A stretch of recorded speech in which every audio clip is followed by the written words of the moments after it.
continuar con nuestra serie basada en los Salmos, una serie que hemos llamado Lista de Reproducción para el Verano, y hemos venido estudiando distintos salmos a través de todas estas semanas. El día de hoy vamos a estar en el Salmo 34 y nos vamos a estar enfocando en la bondad de Dios. Si usted tiene su Biblia a la mano, acompáñenos en el Salmo 24. ¿Cuántos de los que están aquí ven canales de comida o programas de cocina? Muy bien, un gran número de ustedes. Yo recuerdo que hubo un tiempo en que mi esposa y yo veíamos esos programas donde los concursantes tenían que hacer platos deliciosos o postres deliciosos y ellos competían uno con otro para ganar premios. ¿Alguna vez lo han visto? Estas personas, ¿verdad?, estaban compitiendo porque ellos querían una oportunidad para abrir su restaurante. Y aunque eran competidores, eso no quiere decir que eran novatos. Muchos de ellos se esforzaban y hacían unos platillos que parecían deliciosos. Estos programas de comida, si ustedes han notado, están diseñados de una manera particular. Las cadenas televisivas los diseñan para que sean visualmente irresistibles. Por eso cuando tú estás viendo esos programas, ellos utilizan colores brillantes. También utilizan esos sonidos chispeantes. Cuando ves la carne cocinándose, también hacen esas tomas, ¿verdad? Hacen los close-ups donde se acercan. Todo esto está diseñado para que tú te enganches y estés mirando allí atentamente. Porque ellos saben muy bien que nuestro cerebro tiene un mecanismo. Y el mecanismo es que se activa cada vez que vemos a alguien hacer algo tan familiar como comer. Por eso, cuando tú y yo estamos viendo esos shows, y entonces viene el juez y prueba algo y dice, nuestro cerebro inmediatamente imita esa sensación como si fuésemos nosotros los que estuviésemos comiendo. Esto hace que la comida parezca más una experiencia que una necesidad realmente. Se convierte en una experiencia agradable. ¿Cuántas veces has visto esos programas de cocina y te ha entrado ganas de comerte la comida que están preparando? Pero una cosa es ver a alguien cocinar comida en televisión y otra muy distinta es experimentar la comida por ti mismo, ¿cierto? Tú puedes ver toda la televisión y todos los programas de cocina que quieras, pero no vas a poder sobrevivir solo viendo programas de cocina. Si lo haces, te vas a morir de hambre. Debes comer la comida por ti mismo, ¿cierto? Y cuando se trata de la vida espiritual, funciona igual. No se puede vivir únicamente de experiencias. No podemos vivir únicamente de las experiencias de los demás. No podemos vivir nuestra vida espiritual de las experiencias de nuestro padre, de nuestra madre, de nuestra pareja, de nuestros hijos, de los amigos o del pastor o del líder. Sino que necesitas experimentar la bondad de Dios por ti mismo. El día de hoy estamos en este Salmo 34 y este Salmo fue escrito por David. Y les voy a contar un poco el contexto para que nos ubiquemos. Este fue un momento muy extraño en la vida de David. Es uno de los 9 salmos que tiene una inscripción que nos dice exactamente cuál es el contexto histórico en el que se encuentra. Y es en 1 Samuel capítulo 21. Resulta que David, el rey David, quien cuando era joven derrotó a Goliat, se convirtió en yerno del rey Saúl. Y el rey Saúl lo puso al mando de todas sus fuerzas armadas. Así que David era un gran general. Y ahora se había convertido en un guerrero famoso. Entonces la canción de moda en aquel entonces iba más o menos así. Decía, Saúl ha matado a sus 1000, pero David a sus 10,000. Cuando esto llegó a los oídos de Saúl, él comenzó a sentir envidia y se enfadó con David. De hecho, trató de matarlo varias veces arrojándole una lanza. Así que David tuvo que correr por su vida y se fue a una ciudad que se llamaba Nob. Y allí visitó a un sacerdote que se llamaba Ahimelech. Cuando David llegó allí, le mintió y le dijo que Saúl lo había enviado a pedir comida y provisiones. Le hizo creer que él venía de parte de Saúl, pero en realidad estaba huyendo del rey Saúl. Así que este sacerdote le dio comida y también David le pidió un arma. Y la única arma que él tenía era la espada de Goliat, la espada con la que David había matado a Goliat. Después de haberle entregado esto a David, noticias llegaron a Saúl y fue y encontró al sacerdote Ahimelech y a los sacerdotes en Nob. Y de allí decidió asesinarlos. David entonces huyó hacia una ciudad, la ciudad de Gat, pensando que Saúl tal vez no lo iba a perseguir hasta allá, y ese era un territorio filisteo. Gad era la ciudad donde nació Goliat. Hasta allá se fue David, a la ciudad de su enemigo. Pero cuando David estaba allí fue descubierto. Obviamente la espada de Goliat lo delataba. Así que lo trajeron delante del rey de Gad, que se llamaba Aquís. Cuando David se presenta delante del rey de Aquís, él decidió actuar como un loco y comenzó a echar espuma por la boca como si tuviese convulsión. Y el rey Aquís lo miró y dijo: ya nosotros tenemos muchos locos aquí en Gad. No necesitamos uno más. Así que despáchalo. Envía lejos a este tal David. Entonces David se fue y se escondió en una cueva en un lugar que se llamaba Adulam. Y ahí él estaba con 400 hombres que, según la Biblia, estaban descontentos y estaban endeudados. Eran malapagas. Eran buenos con la espada, pero tenían un mal récord de crédito. Entonces allí, cuando estaba David en esa cueva como fugitivo, fue que escribió este Salmo 34 de alabanza. Escribió a Dios dándole gracias por su liberación. Y es de hecho un salmo acróstico que estaba destinado a ser memorizado y compartido. Por lo tanto, lo que vamos a aprender hoy en el Salmo 34 es que es una invitación a disfrutar de la bondad de Dios, exaltándolos con los demás y experimentándolos por nosotros mismos. Vamos a ver ese primer punto, exaltar al Señor con los demás. Versículo 1 dice: bendeciré al Señor en todo tiempo. David había decidido y determinado que él iba a alabar al Señor en todo momento. Eso quiere decir en tiempos buenos, tiempos malos, tiempos felices, tiempos tristes, en todo tiempo. Fue una elección que él hizo de alabar a Dios en todo tiempo. Así que no se trata solo de alabar a Dios cuando Él cambia mis circunstancias o cuando las cosas mejoran o salen como yo espero. Es de adorarlo en todo momento. Por eso Él dice: continuamente estará su alabanza en mi boca. Es decir, si yo tengo aire en mis pulmones, tendré alabanza en mis labios. La alabanza empezaba en el corazón de David y tenía que salir de su boca. Y como David estaba lleno de alabanza, tenía que salir y expresarse. Porque la gratitud silenciosa no sirve de nada. De nada sirve tener pensamientos de gratitud si no los compartes, si no los expresas. ¿Cómo sabría tu cónyuge que le estás agradecido si nunca se lo expresas? No sirve de nada. Y lo más sorprendente es que David tenía mucho de qué quejarse. Muchísimo de qué quejarse. Había pasado por muchas situaciones y se encontraba en ese momento en una situación muy difícil. ¿Te has sentido tú así alguna vez? A veces tenemos muchas razones para quejarnos. No nos cabe en la lista. Pero en lugar de quejarse de sus circunstancias o las injusticias, David eligió alabar al Señor.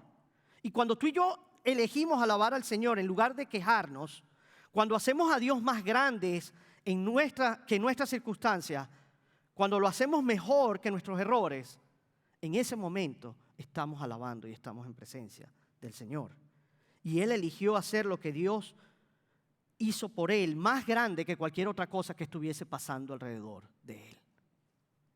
Así que tú y yo, cada vez que adoramos en lugar de preocuparnos, cada vez que alabamos en lugar de hacer pucheros y quejarnos, cada vez que bendecimos en lugar de criticar, eso cambia nuestra actitud y nuestra perspectiva. Porque la adoración, mis hermanos, es una guerra. Tienes que batallar. La adoración no se trata solo de venir aquí y cantar. Es muy lindo y es parte de la adoración. Pero la adoración realmente se trata de lo que capta tu atención. La adoración se trata realmente de dónde ponemos el centro de nuestra atención. ¿En Dios o en algo o en alguien más? De eso se trata la adoración. Pero ¿por qué adoramos? ¿Por qué es que nos reunimos cada domingo y adoramos? Lo hacemos porque Jesús lo vale. ¿Cuánto vale Jesús para ti? ¿Vale tu tiempo? ¿Vale tu canto? ¿Vale tu testimonio? ¿Vale tu dinero?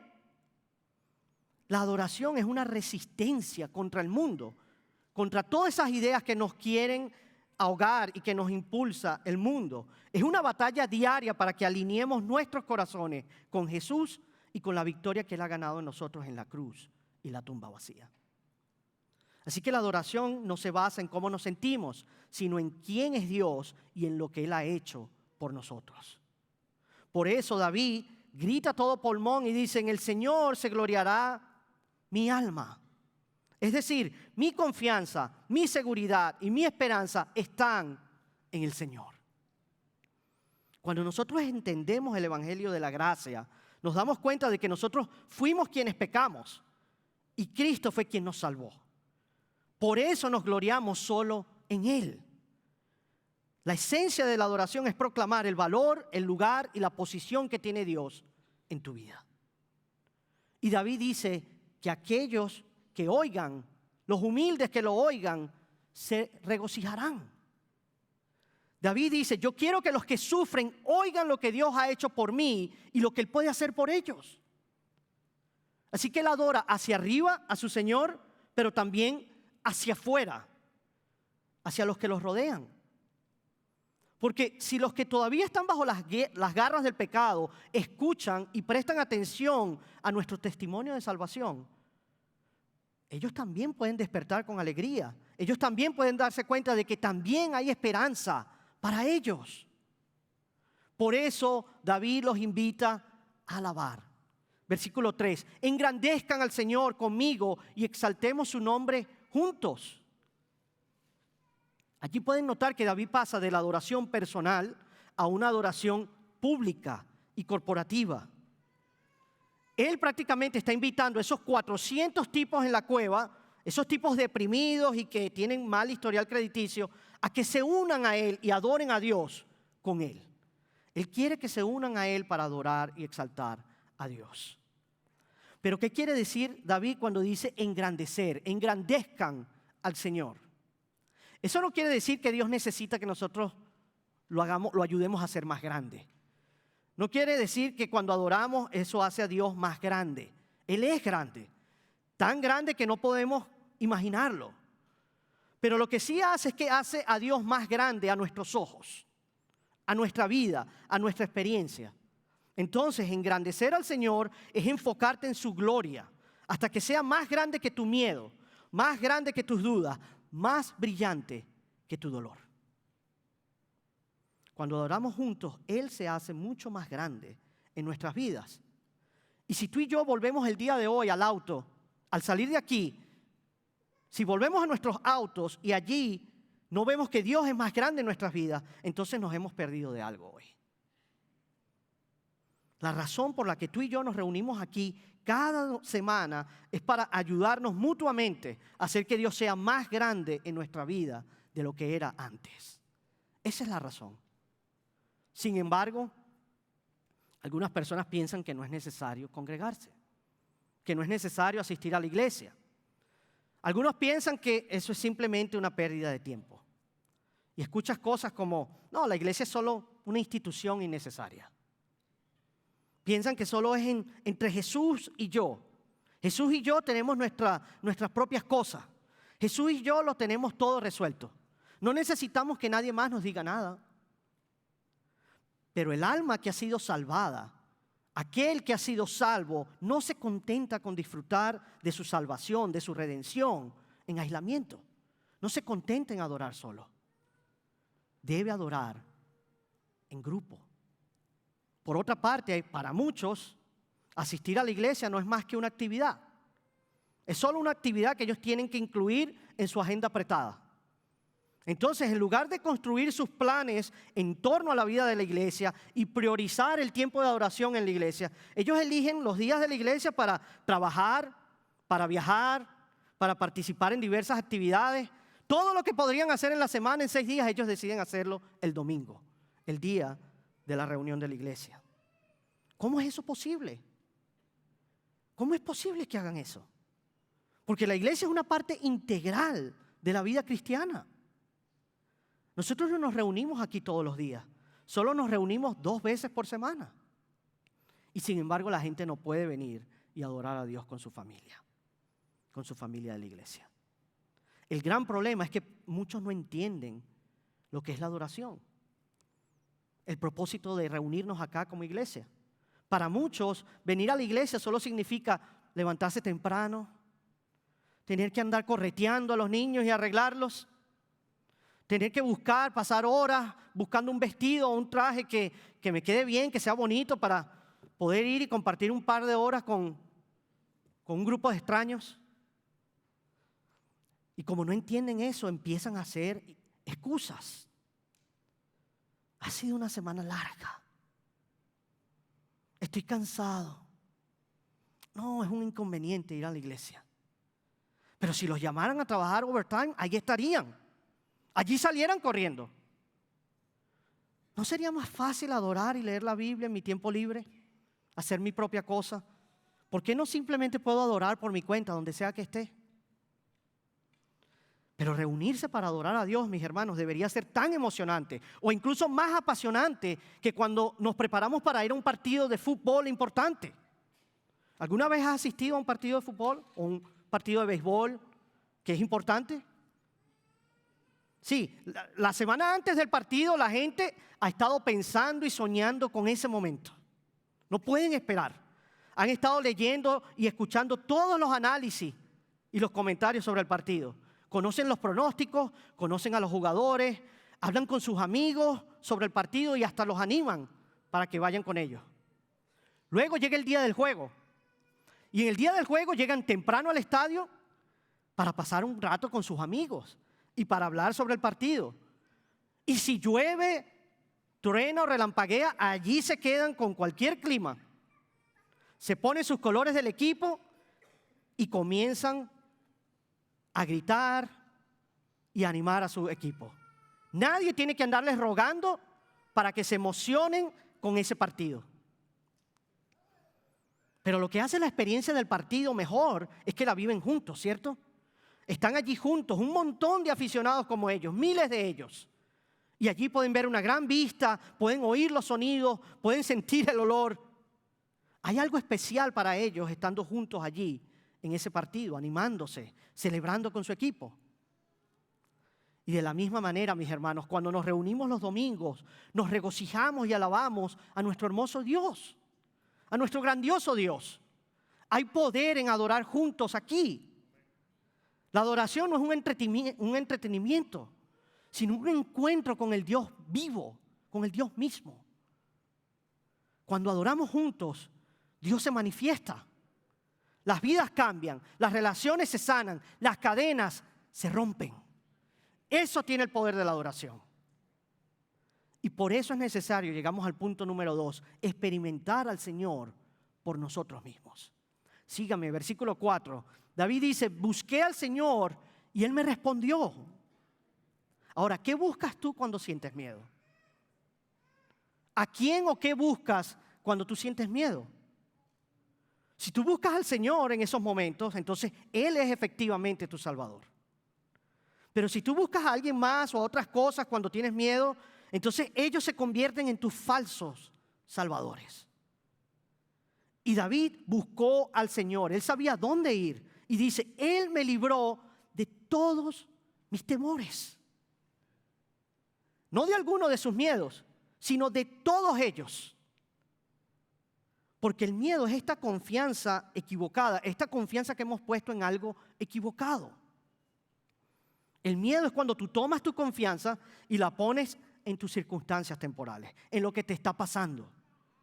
Pero la fe es cuando tú recuperas esa confianza y la pones en el Rey que es soberano sobre todas tus circunstancias. Esa es la fe. Así que David comienza a compartir su testimonio personal. David le está diciendo a esos que están a su alrededor, esta es mi experiencia con el Señor. Si Dios puede hacer esto por mí, también lo puede hacer por ti. Ponte a pensar, ¿cuántas cosas no has comprado tú? ¿Cuántas cosas no tienes en tu casa? Porque alguien que conoces y alguien en quien confías te recomendó esos productos. Yo recuerdo que una vez visitamos a una hermana y ella le habló a mi esposa sobre su espumador de leche. Un aparatito que hace espuma para el café. Oh, y mi esposa le encantó. Y terminó comprando uno. Y lo usa todos los días. Y le encanta. Ese es el poder del testimonio personal. Si la gente compra cosas cuando se las recomendamos, ¿no crees que ellos estarían dispuestos a escucharnos si les contamos lo que Jesús ha hecho en nuestra vida? Por supuesto que sí. Por supuesto que sí. Ahora, algunos solo nos escucharán y no responderán. Otros nos escucharán y responderán. Y algunos no creerán en absoluto. Pero nadie puede decirnos que Dios no es real porque hemos experimentado su amor por nosotros mismos. Y esa es la belleza de la iglesia. La belleza de la iglesia es que cada uno de nosotros, cada uno de ustedes que están aquí, tienen una historia única, una historia sobre la grandeza y la bondad de Dios sobre sus vidas. Así que cuando nos reunimos, nos recordamos unos a otros quiénes somos, cómo llegamos hasta aquí y por qué es importante que estemos aquí. Dios reúne a su pueblo para que no olvidemos esa relación que tenemos con Él, ni para que no olvidemos lo que Dios ha hecho por nosotros y para que le demos esperanza a otros. Entonces David dice en el versículo 5, los que miraron a Él fueron iluminados. Es decir, sus rostros resplandecen. Nuestra cara, no sé si se han fijado, pero nuestra cara, y debes entender, es como una luna. Nuestra cara es como una luna. Y nuestra cara refleja lo que nosotros miramos. Nuestra cara refleja lo que admiramos y lo que miramos. Así que los rostros de los que confían en Dios brillan. Brillan como el rostro de un padre cuando ve a su hijo por primera vez. Brillan como el novio cuando ve a su novia caminar por el altar por primera vez. Brillan como ese niño que está en la tienda de dulces. Es una mirada de deleite, de gloria. Es transformadora. Por eso en Éxodo capítulos 33 y 34, Moisés le pidió a Dios, muéstrame tu gloria. Pero Dios le respondió, no puedo hacerlo. Porque si te muestro mi gloria, te quemarás al instante.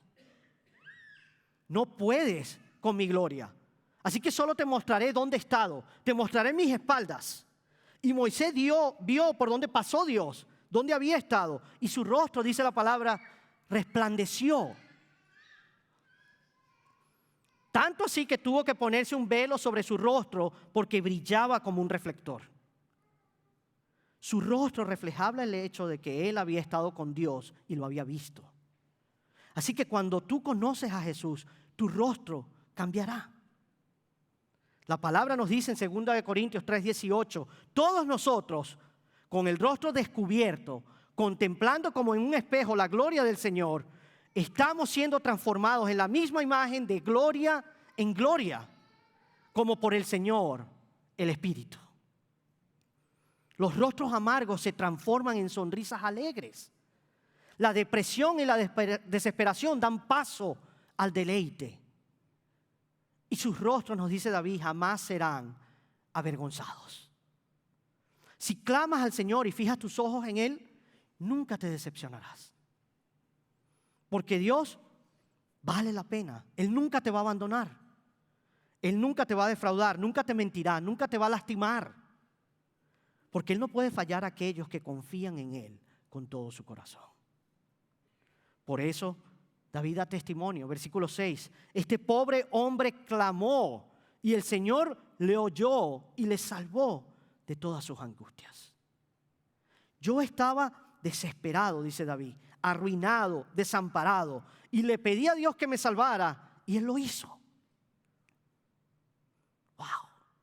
Cuanto más vemos quién es Dios, más nos permite ver quiénes somos realmente nosotros. David entendió quién era Dios y quién era Él. Porque nosotros estamos igual que David. Estamos igual de desesperados. Estamos igual de necesitados. Yo no soy una mala persona que necesita mejorar. No, soy una persona muerta que necesita ser vivificada.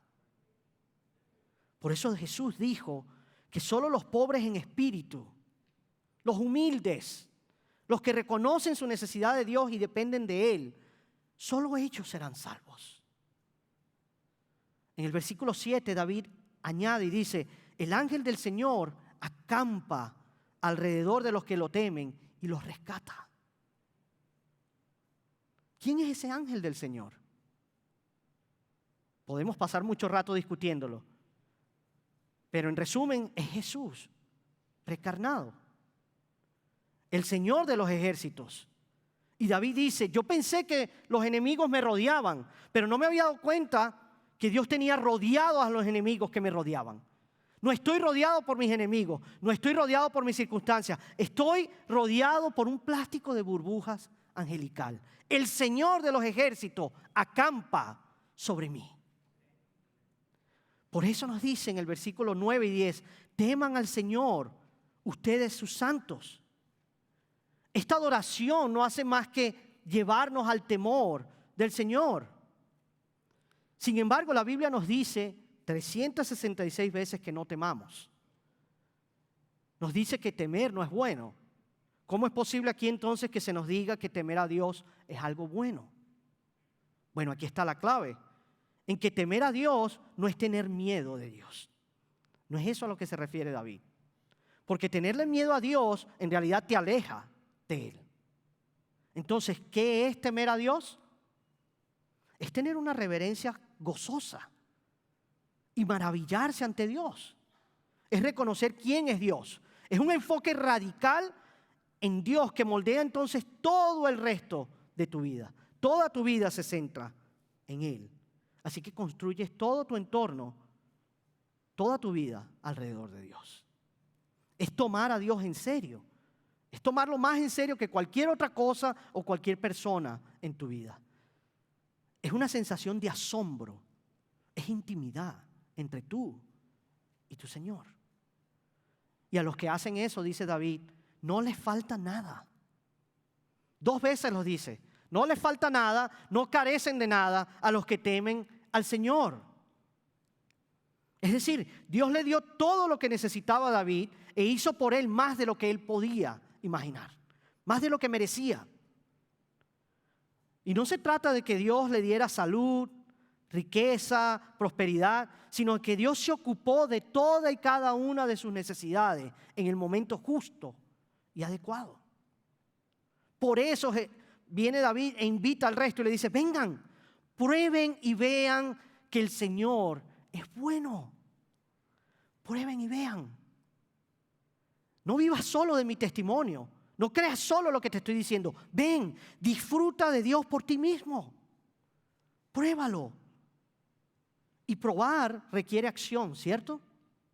Si tú quieres probar algo, requiere acción. No es algo que pasa por accidente. Tienes que hacerlo. Es algo que tienes que hacer activamente. Es como cuando tú estás tratando que un niño coma algo por primera vez. La primera vez que quiere que coman brócoli, el niño tiene que ser convencido. El niño tiene que tomar una decisión para poder comer ese vegetal.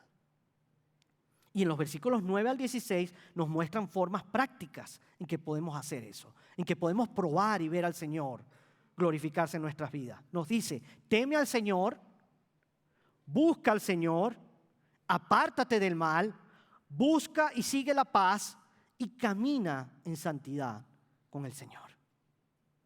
Pasos muy simples de seguir. Pero también David dice, esto no es solo una muestra de Dios. No es solo una muestra. Lo que David está invitando a hacer no es solo que tú pruebes una pequeña muestra de Dios. No es como cuando vamos a Sam's y allí nos estamos paseando y entonces hay varios kioscos y te empiezan a dar muestras de comida y tú vas de un kiosco a otro y vas obteniendo un poco de comida aquí, otra allá, pero no es lo suficiente para llenarte. Y a menudo no obtienes más porque preferimos las cosas gratis y no queremos tener que pagar el precio de la comida. Entonces nos conformamos con esos pequeños pedacitos. Pero eso no es lo que está diciendo David. Él no está diciendo, prueba un poco. Él dice, no pruebes solo un poquito de Dios y luego busques algo más. No, sumérgete en Dios. Pruébalo completamente a Él, porque Él lo vale. Por eso dice, cuán bienaventurado es el hombre que en Él se refugia. Bienaventurado, bendecido. Nuestro Dios es tan bueno que Él permite que nosotros pasemos por situaciones que nunca elegiríamos para que nosotros podamos saborear y ver cuán bueno es Él. Porque de lo contrario, ¿cómo conocerías al Señor como tu sanador si no necesitas ser sanado? ¿Cómo conocerías al Señor como un hacedor de milagros sino hasta que necesites un milagro? ¿Cómo vas a conocerlo como refugio sino hasta que te sientas atacado y tengas que correr hacia Él? ¿Cómo sabrás lo bueno que Dios es hasta que veas y pruebes que aunque el mundo se levante contra ti, Dios te sostiene y Él acampa alrededor de aquellos que lo aman y le temen? Los que saben que Dios es bueno son los que acuden a Él en busca de refugio. ¿Cómo podemos saber que Dios es bueno? David mismo nos dice, versículos 18 al 20, cercano está el Señor a los quebrantados de corazón, y Él salva a los abatidos de espíritu. Muchas son las aflicciones del justo, pero de todas ellas los libra el Señor. Él guarda todos sus huesos, ni uno de ellos es quebrantado. Pero ¿cómo es esto posible? ¿Cómo puede Dios estar cerca de mí en mi quebrantamiento? ¿Cómo puede estar cerca de ti? Todo es por medio de Jesús. Porque este salmo en realidad es una promesa y es una profecía sobre Jesús. Porque mientras Jesús estaba en la cruz, los soldados no le quebraron sus huesos para acelerar su muerte. Nos dice Juan 19, 33 y 36 que cuando llegaron a Jesús, Él ya estaba muerto.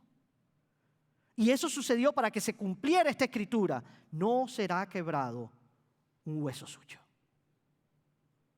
Y Jesús sufriría todo esto para que pudiéramos ser salvos. Él es bueno con nosotros, aunque nosotros no lo merezcamos. Y David va aún más allá, un paso más allá, y dice en el versículo 22, el Señor redime el alma de sus siervos. Y aquí el término redimir generalmente significa comprar, pagar o recuperar. Y es a menudo en un contexto de intercambiar un cupón por algo. Recibes algo gratis, un regalo. Es como redimir un cupón por un postre en tu restaurante favorito el día de cumpleaños. ¿Alguna vez has ido a Olive Garden? Ahí siempre te ofrecen un cupón por tu cumpleaños. Entonces tú llegas allí, comes y luego canjeas tu cupón y recibes un gran trozo de pastel gratis. Gratis, te lo regalan. No te lo has ganado, no te lo mereces, no has pagado por ello. Te los están regalando 100% gratis. Eso es exactamente lo que hizo Jesús por nosotros. Él vino a hacer por nosotros lo que nosotros no podíamos hacer por nosotros mismos. Él vino a pagar la deuda en la cruz que tú y yo no podíamos pagar. Y lo hizo todo para redimirnos.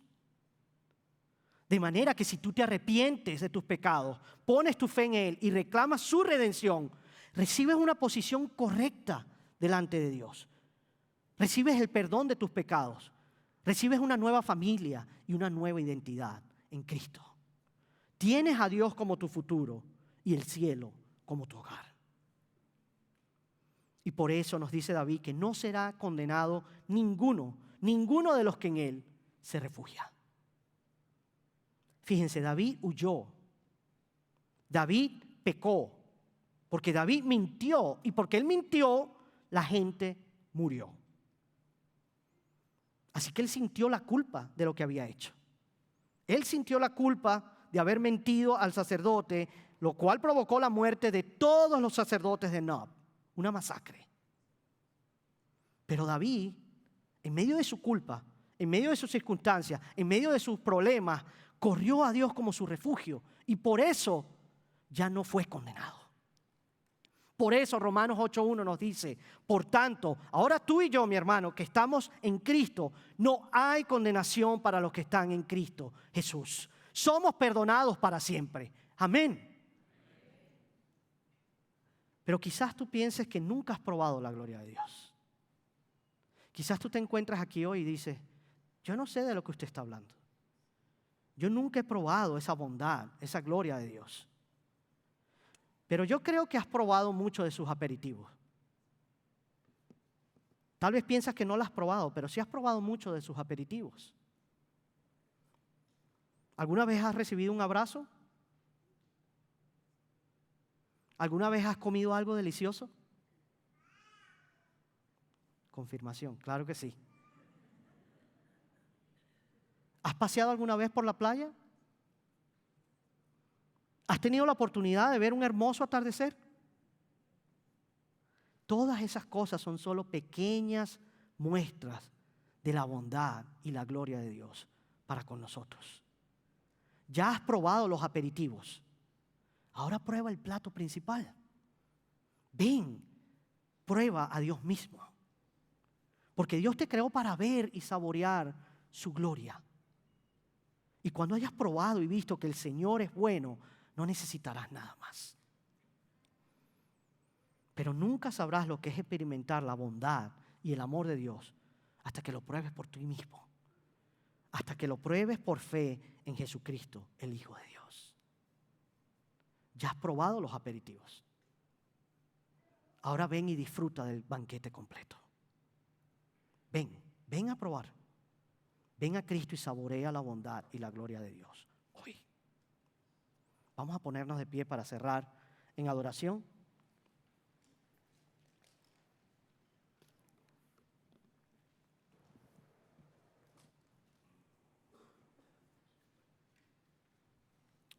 Y como siempre, nos gusta darle la oportunidad a la congregación y a cualquiera que esté aquí con nosotros de responder a la palabra de Dios. Así que en unos momentos les voy a pedir que cerremos nuestros ojos y reflexionemos sobre la palabra de Dios.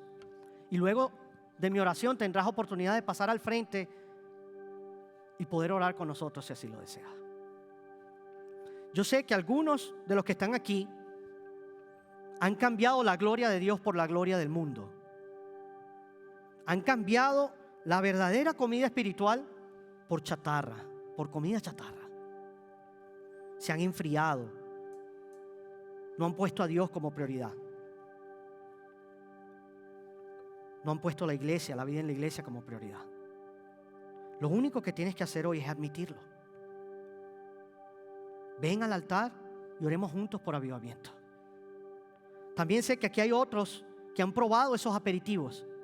Han visto esos destellos de gloria, de bondad de Dios, pero no han saboreado realmente su gloria. Lo único que tienes que hacer es vencer tu orgullo hoy. Vencer tu orgullo. Ser humilde, arrepentirte de tus pecados hoy, poner tu fe en Jesús y podrás experimentar su gloria y su bondad. Ven, pasa adelante y oraremos y celebraremos contigo. No hay ninguna pena, no hay ninguna condenación. Y otros, a pesar de amar a Dios y tener una relación con Él muy, muy cercana, sé que están pasando por problemas. Sé que están pasando por enfermedades. Sé que están pasando por situaciones financieras. Y tal vez se preguntan, ¿dónde está Dios? O tal vez se quejen. Pero Dios no quiere hoy que te quejes de tus problemas. Dios quiere que lo alabes en medio de tus problemas. Así que ven y oremos juntos para que el Señor te dé gozo y para que te fortalezca. Padre, te damos gracias en este día por tu maravillosa bondad, por tu misericordia que es nueva cada mañana, por tu gracia que es suficiente. Muchos de los que estamos aquí, Señor, estamos batallando. Algunos no conocen tu bondad y tu gloria, Señor. Permite que hoy ellos venzan ese orgullo y den un paso adelante y prueben y vean por sí mismos cuán dulce eres tú, Señor. Otros, Señor, saben que se han enfriado, que han puesto las cosas del mundo, sus cosas personales o sus situaciones primero antes que a ti y la vida en la iglesia. Permite hoy, Señor, que sus corazones sean reavivados, que hoy se comprometan de nuevo contigo. Y aquellos que están experimentando dolor, sufrimiento, problemas, circunstancias que parecen más grandes que ellos, recuérdales hoy, Señor, que tú eres más grande que todos esos problemas y esas circunstancias. Te damos gracias, Señor, te exaltamos y te alabamos. Y permite que todo aquel que necesite oración hoy, Señor, dé un paso al frente y podamos orar y levantarnos a ti, Señor. Es en tu nombre, Jesús, que oramos. Amén y amén.